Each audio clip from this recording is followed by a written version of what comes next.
ओम शांति। आज 19 मार्च 2025। आज के महावाक्य हैं, मीठे बच्चे, तुम्हें इस पुरानी दुनिया, पुराने शरीर से जीते जी मरकर घर जाना है। इसलिए देह अभिमान छोड़ देही अभिमानी बनो। प्रश्न, अच्छे अच्छे पुरुषार्थी बच्चों की निशानी क्या होगी? उत्तर, जो अच्छे पुरुषार्थी हैं वह सवेरे सवेरे उठकर देही अभिमानी रहने की प्रैक्टिस करेंगे। वह एक बाप को याद करने का पुरुषार्थ करेंगे। उन्हें लक्ष्य रहता कि और कोई देहधारी याद ना आए, निरंतर बाप और 84 के चक्र की याद रहे। यह भी अहो सौभाग्य कहेंगे। ओम शांति। अभी तुम बच्चे जीते जी मरे हुए हो। कैसे मरे हो? देह के अभिमान को छोड़ दिया तो बाकी रही आत्मा। शरीर तो खत्म हो जाता है, आत्मा नहीं मरती। बाप कहते हैं, जीते जी अपने को आत्मा समझो और परमपिता परमात्मा के साथ योग लगाने से आत्मा पवित्र हो जाएगी। जब तक आत्मा बिल्कुल पवित्र नहीं बनी है तब तक पवित्र शरीर मिल न सके। आत्मा पवित्र बन गई तो फिर यह पुराना शरीर आप पे ही छूट जाएगा, जैसे सर्प की खाल ऑटोमेटिकली छूट जाती है। उनसे ममत्व मिट जाता है। वह जानता है हमको नई खाल मिलती है, पुरानी उतर जाएगी। हर एक को अपनी अपनी बुद्धि तो होती है ना। अभी तुम समझते हो हम जीते जी इस पुरानी दुनिया से, पुराने शरीर से मर चुके हैं। फिर तुम आत्माएं भी शरीर छोड़ कहाँ जाएंगी? अपने घर। पहले पहले तो यह पक्का याद करना है, हम आत्मा हैं, शरीर नहीं। आत्मा कहती है, बाबा हम आपके हो चुके, जीते जी मर चुके हैं। अब आत्मा को फरमान मिला हुआ है कि मुझ बाप को याद करो तो तुम तमो प्रधान से सतो प्रधान बन जाएंगे। यह याद का अभ्यास पक्का चाहिए। आत्मा कहती है, बाबा आप आए हैं तो हम आपके ही बनेंगे। आत्मा मेल है ना कि फीमेल। हमेशा कहते हैं हम भाई भाई हैं। ऐसे थोड़ी कहते, हम सब सिस्टर्स हैं, सब बच्चे हैं। सब बच्चों को वर्षा मिलना है। अगर अपने को बच्ची कहेंगे तो वर्षा कैसे मिलेगा? आत्माएं सब भाई भाई हैं। बाप सबको कहते हैं, रूहानी बच्चों मुझे याद करो। आत्मा कितनी छोटी है, यह है बहुत महीन समझने की बातें। बच्चों को याद ठहरती नहीं है। सन्यासी लोग दृष्टांत देते हैं, मैं भैंस हूँ, भैंस हूँ। ऐसे कहने से फिर भैंस बन जाते हैं। अब वास्तव में भैंस कोई बनते थोड़ी हैं। बाप तो कहते हैं अपने को आत्मा समझो। यह आत्मा और परमात्मा का ज्ञान तो कोई को है नहीं, इसलिए ऐसी ऐसी बातें कह देते हैं। अब तुमको देही अभिमानी बनना है। हम आत्मा है, यह पुराना शरीर छोड़ हमको जाए नया लेना है। मनुष्य मुख से कहते भी हैं कि आत्मा स्टार है, भ्रुकुटी के बीच में रहती है, फिर कह देते अंगूठे मिसल है। अब सितारा कहाँ, अंगूठा कहाँ, और फिर मिट्टी के सालिग्राम बैठ बनाते हैं। इतनी बड़ी आत्मा तो हो नहीं सकती। मनुष्य देह अभिमानी है ना, तो बनाते भी मोटे रूप में है। यह तो बड़ी सूक्ष्म महीनता की बातें हैं। भक्ति भी मनुष्य एकांत में कोठी में बैठ करते हैं। तुमको तो गृहस्थ व्यवहार में, धंधे आदि में रहते हुए बुद्धि में यह पक्का करना है कि हम आत्मा हैं। बाप कहते हैं, मैं तुम्हारा बाप भी इतनी छोटी बिंदु हूँ। ऐसे नहीं कि मैं बड़ा हूँ, मेरे में सारा ज्ञान है। आत्मा और परमात्मा दोनों एक जैसे ही हैं, सिर्फ उनको सुप्रीम कहा जाता है। यह ड्रामा में नूंद है। बाप कहते हैं, मैं तो अमर हूँ। मैं अमर ना होता तो तुमको पावन कैसे बनाऊं? तुमको स्वीट चिल्ड्रन कैसे कहूँ? आत्मा ही सब कुछ करती है। बाप आकर देही अभिमानी बनाते हैं, इसमें ही मेहनत है। बाप कहते हैं, मुझे याद करो और कोई को याद ना करो। योगी तो दुनिया में बहुत हैं। कन्या की सगाई होती है तो फिर पति के साथ योग लग जाता है ना। पहले थोड़ी था, पति को देखा फिर उनकी याद में रहती है। अब बाप कहते हैं, मामेकम याद करो। यह बहुत अच्छी प्रैक्टिस चाहिए। जो अच्छे अच्छे पुरुषार्थी बच्चे हैं वह सवेरे सवेरे उठकर देही अभिमानी रहने की प्रैक्टिस करेंगे। भक्ति भी सवेरे करते हैं ना, अपने अपने ईष्ट देव को याद करते हैं। हनुमान की भी कितनी पूजा करते हैं। लेकिन जानते कुछ भी नहीं। बाप आकर समझाते हैं, तुम्हारी बुद्धि बंदर मिसल हो गई है, अब फिर तुम देवता बनते हो। अब यह है पतित तमो प्रधान दुनिया। अभी तुम आए हो बेहद के बाप पास। मैं तो पुनर्जन्म रहित हूँ। यह शरीर इस दादा का है, मेरा कोई शरीर का नाम नहीं। मेरा नाम ही है कल्याणकारी शिव। तुम बच्चे जानते हो, शिव बाबा कल्याणकारी आकर नर्क को स्वर्ग बनाते हैं। कितना कल्याण करते हैं, नर्क का एकदम विनाश करा देते हैं। प्रजापिता ब्रह्मा द्वारा अभी स्थापना हो रही है। यह है प्रजापिता ब्रह्मा मुख वंशावली। चलते फिरते एक दो को सावधान करना है, मन मना भव। बाप कहते हैं, मुझे याद करो तो विक्रम विनाश होंगे। पतित पावन तो बाप है ना। उन्होंने भूल से भगवानुवाच के बदले श्री कृष्ण भगवानुवाच लिख दिया है। भगवान तो निराकार है, उनको परमपिता परमात्मा कहा जाता है। उनका नाम है शिव।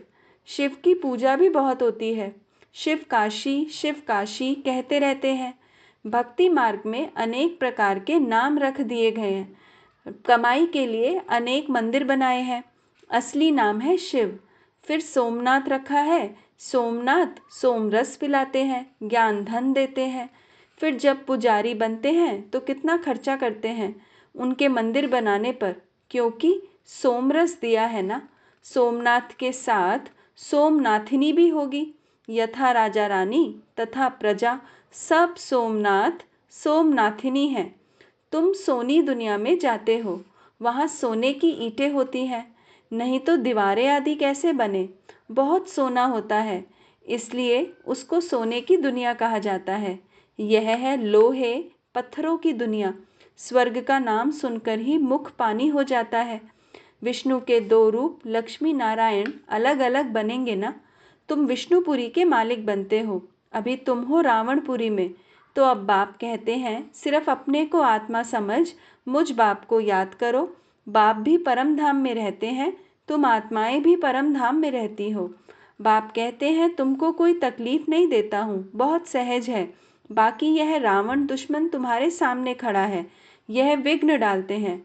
ज्ञान में विघ्न नहीं पड़ते, विघ्न पड़ते हैं याद में। घड़ी घड़ी माया याद भुला देती है, देह अभिमान में ले आती है, बाप को याद करने नहीं देती। यह युद्ध चलती है। बाप कहते हैं, तुम कर्म योगी तो हो ही। अच्छा, दिन में याद नहीं कर सकते हो तो रात में याद करो। रात का अभ्यास दिन में काम आएगा। निरंतर स्मृति रहे। जो बाप हमको विश्व का मालिक बनाते हैं, हम उसे याद करते हैं। बाप की याद और 84 जन्मों के चक्र की याद रहे तो अहो सौभाग्य। औरों को भी सुनाना है। बहनों और भाइयों, अब कलयुग पूरा हो, सतयुग आता है। बाप आए हैं सतयुग के लिए, राजयोग सिखला रहे हैं। कलयुग के बाद सतयुग आना है। एक बाप के सिवाय और कोई को याद नहीं करना है। वानप्रस्थी जो होते हैं वह सन्यासियों को जाए संग करते हैं। वानप्रस्थ वहाँ वाणी का काम नहीं है। आत्मा शांत रहती है, लीन तो हो नहीं सकती। ड्रामा से कोई भी एक्टर निकल नहीं सकता। यह भी बाप ने समझाया है। एक बाप के सिवाय और कोई को याद नहीं करना है। देखते हुए भी याद ना करो। यह पुरानी दुनिया तो विनाश हो जानी है, कब्रिस्तान है ना। मुर्दों को कभी याद किया जाता है क्या? बाप कहते हैं, यह सब मरे पड़े हैं। मैं आया हूँ पतितों को पावन बनाए ले जाता हूँ। यहाँ यह सब खत्म हो जाएंगे। आजकल बॉम्ब्स आदि जो भी बनाते हैं, बहुत तीखे तीखे बनाते रहते हैं। कहते हैं, यहाँ बैठे जिस पर छोड़ेंगे उस पर ही गिरेंगे। यह नूंद है, फिर से विनाश होना है।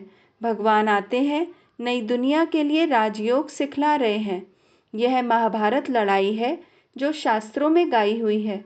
बरोबर भगवान आए हैं स्थापना और विनाश करने। चित्र भी क्लियर है। तुम साक्षात्कार कर रहे हो, हम यह बनेंगे। यहाँ की यह पढ़ाई खत्म हो जाएगी। वहाँ तो बैरिस्टर डॉक्टर आदि की दरकार नहीं रहती। तुम तो यहाँ का वर्षा ले जाते हो। हुनर भी सब यहाँ से ले जाएंगे। मकान आदि बनाने वाले फर्स्ट क्लास होंगे तो वहाँ भी बनाएंगे। बाजार आदि भी तो होगी ना, काम तो चलेगा। यहाँ से सीखा हुआ अक्ल ले जाते हैं, साइंस से भी अच्छे हुनर सीखते हैं, वह सब वहाँ काम आएंगे, प्रजा में जाएंगे। तुम बच्चों को तो प्रजा में नहीं आना है, तुम आए ही हो बाबा मम्मा के तख्त नशीन बनने। बाप जो श्रीमत देते हैं उस पर चलना है। फर्स्ट क्लास श्रीमत तो एक ही देते हैं कि मुझे याद करो।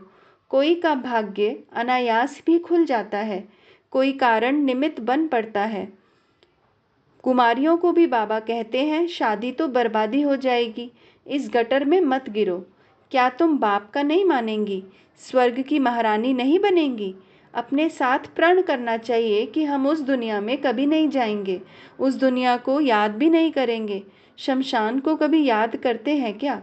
यहाँ तो तुम कहते हो कहाँ यह शरीर छूटे तो हम अपने स्वर्ग में जाएं।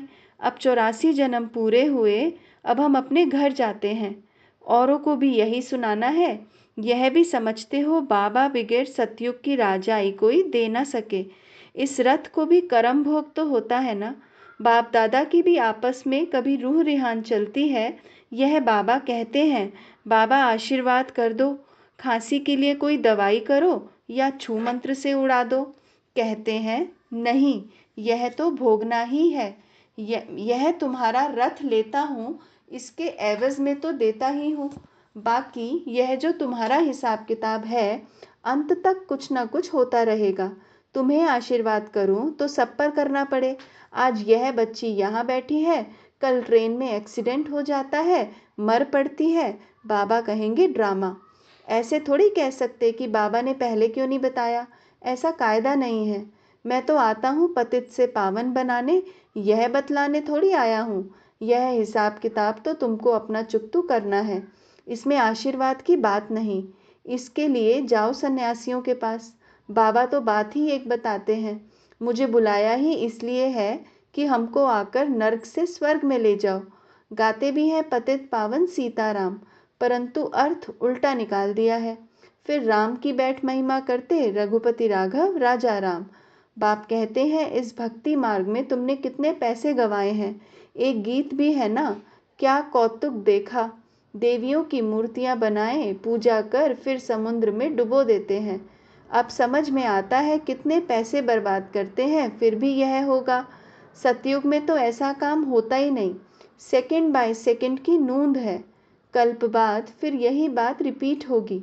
ड्रामा को बड़ा अच्छा रीति समझना है। अच्छा, कोई जास्ती याद नहीं कर सकते तो बाप कहते हैं सिर्फ अल्फ और बे, बाप और बादशाही को याद करो। अंदर में यही धुन लगा दो कि हम आत्मा कैसे 84 का चक्र लगाकर आई हैं। चित्रों पर समझाओ, बहुत सहज है। यह है रूहानी बच्चों से रूह रिहान। बाप रूह रिहान करते ही हैं बच्चों से, और कोई से तो कर ना सके। बाप कहते हैं अपने को आत्मा समझो, आत्मा ही सब कुछ करती है। बाप याद दिलाते हैं तुमने 84 जन्म लिए हैं, मनुष्य ही बने हैं। जैसे बाप ऑर्डिनेंस निकालते हैं कि विकार में नहीं जाना है, ऐसे यह भी ऑर्डिनेंस निकालते हैं कि किसको रोना नहीं है। सतयुग त्रेता में कभी कोई रोते नहीं, छोटे बच्चे भी नहीं रोते, रोने का हुक्म नहीं। वह है ही हर्षित रहने की दुनिया, उसकी प्रैक्टिस सारी यहाँ करनी है। अच्छा, मीठे मीठे सिकिलदे बच्चों प्रति माता पिता बाप दादा का याद प्यार और गुड मॉर्निंग। रूहानी बाप की रूहानी बच्चों को नमस्ते। हम रूहानी बच्चों की रूहानी माता पिता बाप दादा को याद प्यार गुड मॉर्निंग और नमस्ते। ओम शांति। धारणा के लिए मुख्य सार। पहला पॉइंट, बाप से आशीर्वाद मांगने के बजाय याद की यात्रा से अपना सब हिसाब किताब चुकतू करना है, पावन बनने का पुरुषार्थ करना है, इस ड्रामा को यथार्थ रीति समझना है। दूसरा, इस पुरानी दुनिया को देखते हुए भी याद नहीं करना है, कर्म योगी बनना है, सदा हर्षित रहने का अभ्यास करना है, कभी भी रोना नहीं है। वरदान, प्रवृत्ति में रहते मेरेपन का त्याग करने वाले सच्चे ट्रस्टी मायाजीत भव। प्रवृत्ति में रहते मेरेपन का त्याग करने वाले सच्चे ट्रस्टी मायाजीत भव। जैसे गंदगी में कीड़े पैदा होते हैं, वैसे ही जब मेरापन आता है तो माया का जन्म होता है। मायाजीत बनने का सहज तरीका है स्वयं को सदा ट्रस्टी समझो। ब्रह्मा कुमार माना ट्रस्टी। ट्रस्टी की किसी में भी अटैचमेंट नहीं होती, क्योंकि उनमें मेरापन नहीं होता। गृहस्थी समझेंगे तो माया आएगी और ट्रस्टी समझेंगे तो माया भाग जाएगी। इसलिए न्यारे होकर फिर प्रवृत्ति के कार्य में आओ तो माया प्रूफ रहेंगे। स्लोगन: जहाँ अभिमान होता है वहाँ अपमान की फीलिंग ज़रूर आती है। जहाँ अभिमान होता है वहाँ अपमान की फीलिंग ज़रूर आती है। ओम शांति।